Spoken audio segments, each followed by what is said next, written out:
ഗോതമ്പ് ദോശയാണ്. നല്ല സോഫ്റ്റായിട്ട് നമുക്ക് ഗോതമ്പ് ദോശ ഉണ്ടാക്കിയെടുക്കാം. അതിൻ്റെ കൂടെ ഒരു ചട്നിയും കൂടി ഉണ്ടാക്കണുണ്ട്. ഇത് എളുപ്പത്തിൽ നമുക്ക് ചെയ്തെടുക്കാൻ പറ്റുന്ന ചട്നിയാണ്. ദോശയ്ക്ക് വേണ്ടിയുള്ള ഗോതമ്പ് പൊടി എടുത്തിട്ടുണ്ട്. ഇനി ഇതിനകത്തേക്ക് നമുക്ക് ഒരു സവോള ചെറുതായിട്ട് അരിഞ്ഞൊരു സവോള അരിഞ്ഞ് ചേർത്ത് കൊടുക്കാം. 2-3 പച്ചമുളക് ചെറുതായിട്ട് അരിഞ്ഞത്. എല്ലാം ചെറുതായിട്ട് അരിയണേ. ഇതിനേക്കാളും ചെറുതായിട്ട് അരിഞ്ഞാൽ അത്ര കൂടി നല്ല കേട്ടോ. ഇനി ഇതിനകത്തേക്ക് തേങ്ങ ചിരവിയത്,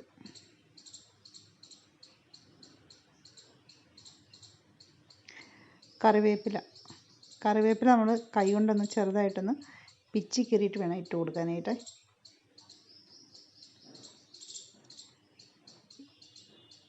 കുറച്ച് ജീരകം, പാകത്തിന് ഉപ്പ്. ഇനി ഇത് വെള്ളം ഒഴിച്ചിട്ട് നമ്മൾ നന്നായിട്ട് ദോശമാവിൻ്റെ ആ ഒരു പാകത്തിന് വേണം കലക്കിയെടുക്കാനായിട്ട്. ഇനി ഇത് കൈകൊണ്ട് നന്നായിട്ടൊന്ന് കലക്കിയെടുക്കണം. കൈകൊണ്ട് കലക്കുമ്പോഴാണ് കട്ടകളൊന്നുമില്ലാതെ നന്നായിട്ട് കലക്കിയെടുക്കാൻ പറ്റണേ. ഇത് ഞാൻ കൈകൊണ്ടാണ് കലക്കിയെടുത്തത്. ഇതിനി നമ്മൾ റെസ്റ്റ് ചെയ്യാനൊന്നും വയ്ക്കേണ്ട. നമ്മൾ കലക്കി കഴിഞ്ഞിട്ട് നമുക്ക് ഇത് അപ്പം തന്നെ ചുട്ടെടുക്കാവുന്നതേ ഉള്ളൂ. മാവ് ഒത്തിരി കട്ടിയായി കഴിഞ്ഞിട്ടുണ്ടെങ്കിൽ നമുക്ക് നൈസായിട്ട് പരത്തിയെടുക്കാൻ പറ്റത്തില്ല. അതുകൊണ്ട് ഇച്ചിരി ലൂസായിട്ട് തന്നെ വേണം കലക്കിയെടുക്കാനായിട്ട്.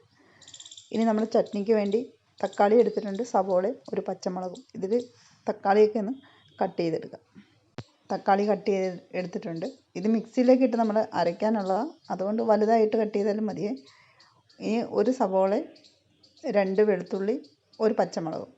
2 അല്ലി വെളുത്തുള്ളി മതിയേ, അതിൽ കൂടുതൽ വെളുത്തുള്ളി വേണ്ട. പാകത്തിന് ഉപ്പ്,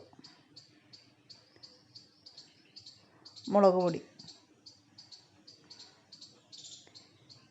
ഇനി ഇത് നന്നായിട്ടൊന്ന് അരച്ചെടുക്കാം. കുറച്ച് വെള്ളം ഒഴിച്ച് അരച്ചെടുക്കാവേ. ദോശയുടെ തവ നന്നായിട്ട് ചൂടായിട്ടുണ്ട്. മാവ് ഒഴിച്ച് കൊടുക്കുക.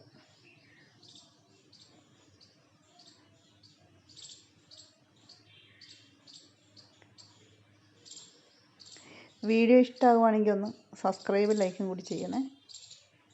ഇതിനു മുമ്പ് ഞാൻ ഒരുപാട് വീഡിയോ ഒക്കെ ഇട്ടിട്ടുണ്ട്. താല്പര്യമുള്ളവർ കണ്ടു നോക്കണേ. ഇനി മാവൊന്ന് വലിഞ്ഞു വരുമ്പോൾ അതിനകത്തേക്ക് കുറച്ച് എണ്ണ ഒഴിച്ചു കൊടുക്കുക. മാവ് നന്നായിട്ട് വലിഞ്ഞതിന് ശേഷം തിരിച്ചിട്ട് കൊടുക്കുക.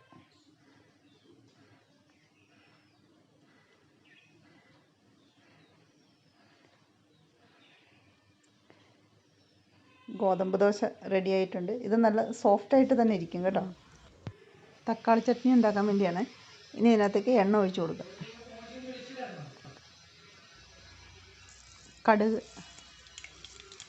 കടുകൊന്ന് പൊട്ടിയതിന് ശേഷം കുറച്ച് കറിവേപ്പില ഇട്ട് കൊടുക്കാം. കറിവേപ്പില ഇടുമ്പോൾ ഒന്ന് സൂക്ഷിക്കണേ, എണ്ണയൊക്കെ ചിലപ്പോൾ പൊട്ടിത്തരും. കറിവേപ്പില ഒന്ന് മൂത്ത് വരുമ്പോഴത്തേക്ക് നമുക്ക് ഇതിനകത്തേക്ക് തക്കാളിയൊക്കെ അരച്ചത് ചേർത്ത് കൊടുക്കാം.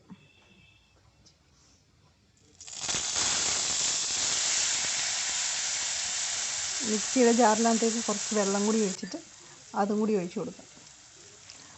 ഒത്തിരി വെള്ളം ഒഴിച്ചു കൊടുക്കരുത്. തക്കാളി ചട്നി എപ്പോഴും കുറച്ചൊരു കട്ടിയായിട്ട് വേണം ഇരിക്കാനായിട്ട്. ഒരു കുറുകിയ ഭാഗത്തിന് വേണം ഇരിക്കാനായിട്ട്. ഇത് ചെറുതായിട്ടും തിളച്ച് വന്നിട്ടുണ്ട്. ഇനി നമുക്കിത് ചെറിയ തീയിൽ കുറച്ച് സമയം ഒന്ന് വെച്ച് കൊടുക്കാം. തക്കാളിയുടെയും വെളുത്തുള്ളിയുടെയും ഉള്ളിയുടെയൊക്കെ പച്ച ടേസ്റ്റ് ഒന്ന് മാറാൻ വേണ്ടി. തക്കാളി ചട്നി ഇവിടെ റെഡി ആയിട്ടുണ്ട്.